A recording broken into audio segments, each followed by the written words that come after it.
Hello friends, good morning to all of you. आज हम लोग जानेंगे एक विशेष अंतर जो कि आपके एग्जाम में कई बार पूछा जा चुका है। ये अंतर है फेरोमोन। फेरोमोन फेरोमोन क्या होते हैं और हार्मोन से इनका कैसा रिलेशन होता है। हार्मोन्स, ठीक है। हार्मोन तो सभी लोग जानते हैं। हार्मोन्स जो होते हैं अंतःस्रावी ग्रंथियों से स्रावित होते हैं। क्या होते हैं? अंतःस्रावित ग्रंथियों से, अंतःस्रावित ग्रंथि, अंतःस्रावित ग्रंथियों से स्रावित होते हैं। ठीक है, ये हार्मोन्स जो होते हैं अंतःस्रावी ग्रंथियों से स्रावित होते हैं और शरीर के अंदर ही रहते हैं और उस स्थान जहां पे उनकी जरूरत होती है उस स्थान तक पहुंचकर अपना काम कर देते हैं। जैसे कि मान लेते हैं, एक एग्जांपल लेते हैं कि थायराइड ग्रंथि का। थायराइड ग्रंथि कहाँ होती है? गले में होती है। तो गले में जब होती है तो यहाँ से जो हार्मोन्स निकलते हैं वो रक्त में मिल जाते हैं, यानी कि इसके जो हार्मोन्स होते हैं, हार्मोन कहाँ मिलते हैं? रक्त में या लसिका में, यानी कि रक्त में मिल जाते हैं, नसों में चले जाते हैं, या जो मांस की जो छोटी छोटी कैपिलरीज होती हैं जिसमें कि रक्त होता है उसमें जाकर ये मिल जाते हैं और जाके जहां पर इनका काम होगा, जैसे मान लीजिए कोई भी हार्मोन्स है उसका जो, जैसे मान लीजिए इंसुलिन का हार्मोन्स का काम है तो वो कहाँ? रक्त में घुल जाएगा, उसके बाद हमारी बॉडी से शुगर लेवल को बराबर कर देगा। ठीक है ना। तो ये हार्मोन्स जहां जिस अंग पे काम होता है इनका, ये वहां पे जाते हैं और अपना काम कर देते हैं। तो ये अंतःस्रावित ग्रंथियों से निकलते हैं, हार्मोन्स रक्त या लसिका में जाकर मिल जाते हैं। ठीक है, और जो है अपने अंग तक पहुंच जाते हैं। लेकिन फेरोमोन क्या होते हैं? फेरोमोन जो होते हैं ये बाह्य स्रावित ग्रंथियों से निकलते हैं और बाह्य वातावरण में निकलते हैं, यानी कि बाह्य स्रावित ग्रंथियों से निकलते हैं। ठीक है, बाह्य स्रावित ग्रंथियों से निकलते हैं। तो बाह्य स्रावित ग्रंथियों से जब निकलते हैं तो बाहरी वातावरण में जाते हैं। कहां जाते हैं? बाहरी वातावरण में। ठीक है, बाहरी वातावरण में ये फैल जाते हैं। तो ये फेरोमोन्स क्या होते हैं? यानी कि बाह्य ग्रंथियों से निकलते हैं और बाहरी वातावरण में फैल जाते हैं। तो इनका काम क्या रहता है? इनका काम ये होता है, जैसे कोई कीड़ा मकोड़ा हो गया तो कीड़े मकोड़े की बाह्य ग्रंथियों से ये निकलते हैं और एक खुशबू फैलाते हैं और वो खुशबू उसी जाति के कीड़ों को आकर्षित करने का काम करते हैं। ठीक है, क्या होता है? यानी कि ये एक विशेष जाति के जो कीड़े होते हैं, यानी कि अपनी ही जाति के कीड़ों को आकर्षित करने का काम करते हैं। अगर वो खुशबू फैल जाती है तो वो आकर्षित करने का काम करते हैं, यानी कि एक ही जाति के कीड़े मकोड़े कह लो या जो भी जानवर होते वो कह लो, तो उनसे एक प्रकार की जो है बाहरी वातावरण में खुशबू फैलती है जो अपनी ही जाति के प्राणी को आकर्षित करने का काम करते हैं। एक ही जाति के प्राणी,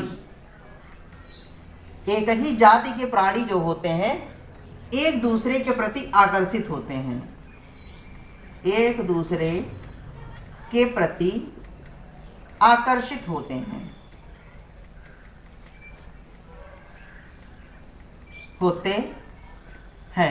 और प्रजनन क्रिया में भाग लेते हैं।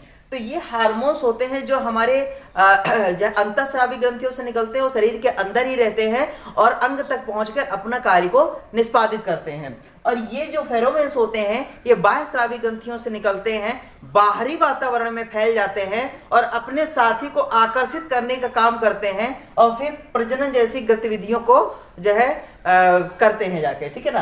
तो ये मेनली जो है अंतर होता है फेरोमोन्स में और हार्मोन्स में। आपके एग्जाम में ये कई बार पूछा जा चुका है, आपसे पूछा जाता है कि एंजाइम और हार्मोन्स में क्या अंतर होता है। ठीक है, हार्मोन्स में और एंजाइम में क्या अंतर होता है। ठीक है, हार्मोन्स तो बहुत सारे आप जानते होंगे, ठीक है। जैसे पीयूष ग्रंथि से बहुत सारे हार्मोन्स निकलते हैं, थायराइड ग्रंथि से थायरॉक्सिन वगैरह हार्मोन्स निकलते हैं, अंदर जाने पर अधिवृक्क ग्रंथि से हार्मोन्स निकलते हैं, लिंग हार्मोन्स होते हैं, ठीक है ना। तो बहुत सारे हार्मोन्स होते हैं, तो अंतःस्रावी ग्रंथियों से निकलते हैं, और हार्मोन्स रक्त या लसिका में जाकर उस यानी कि निकलेंगे कहीं और। जैसे यहाँ पीयूष ग्रंथि होती, यहाँ से निकलेंगे, और जहाँ पे उनका काम होगा, मान लो उनका काम जो है यहाँ पर है, गले में है, प्यास लगाना है, तो गले को सुखाएंगे, तो यहाँ से निकल के यहाँ जाएंगे। फिर अगर कुछ और काम है, मान लो वृद्धि करना है शरीर की, इनका जो कार्य रहता है, ये कई प्रकार के कार्य करते हैं, क्या, जैसे वृद्धि करते हैं, ठीक है, और बहुत सारी जो है उपापचय की क्रियाएं करते हैं, उपापचय की क्रियाएं भी बहुत सारी करते हैं, ठीक है। तो ये हार्मोन्स बहुत सारे हमारे काम करते हैं, ठीक है। जबकि एंजाइम क्या होते हैं, ये जो है एंजाइम जिस अंग में निकलेंगे वहीं पे उनका काम रहता है, यानी कि जिस अंग में निकलेंगे, ये तो रक्त के माध्यम से एक स्थान से दूसरे स्थान पर जाते हैं हार्मोन्स, ठीक है। यहाँ पीयूष ग्रंथि से निकले तो पूरे शरीर में फैल जाएंगे, ठीक है, रक्त के माध्यम से। लेकिन एंजाइम जिस अंग में निकलेंगे वहीं तक उनका काम रहता है। एंजाइम जिस अंग में निकलेंगे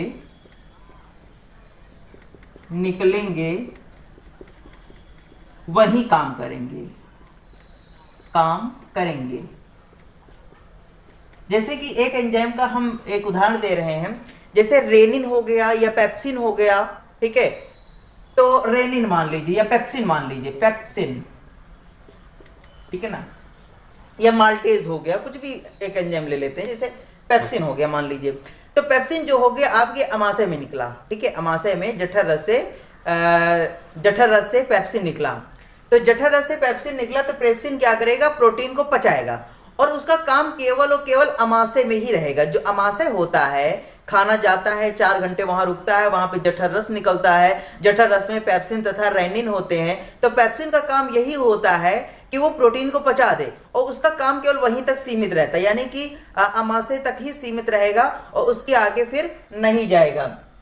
तो एंजाइम जो है, एक पेप्सिन हो गया, हार्मोन्स तो कई जानते होंगे। एंजाइम जिस अंग में निकलेंगे वहीं उनका काम रहेगा, और इनका जो काम रहता है, जैसे इनका वृद्धि करना, उपापचय की क्रियाएं करना, लेकिन इनका क्या काम रहेगा, एक प्रकार से उत्प्रेरक का काम करते हैं। किसका काम करते हैं, उत्प्रेरक का कार्य करते हैं, ठीक है। उत्प्रेरक क्या होते हैं, उत्प्रेरक वे होते हैं जो स्वयं क्रिया में भाग नहीं लेते हैं, अपितु क्रिया से अलग ही रहते हैं, लेकिन क्रिया को कहीं हद तक बढ़ाते हैं, घटाते हैं, स्पीड कम ज्यादा कर देते हैं, या क्रिया को बहुत ही ज्यादा प्रभावित करते हैं, लेकिन उसमें का अपना भाग नहीं लेते। जैसे पेप्सिन हो गया, तो ये खाने में प्रोटीन को पचाएगा। अब पचाएगा तो प्रोटीन तो हमारे शरीर के द्वारा अवशोषित कर लिया जाएगा, लेकिन जो पेप्सिन एंजाइम रहेगा ये शरीर से बाहर कर दिया जाएगा, ठीक है। तो ये जो है ज्यादातर जो है हार्मोन्स जो होते हैं अंतःस्रावी ग्रंथियों द्वारा होते हैं, और ये ज्यादातर होते हैं जो बहिस्रावी ग्रंथियां होती हैं उनके, और इनका श्रवण ज्यादातर जो होता है ये हमारे पाचन नलियों में होता है।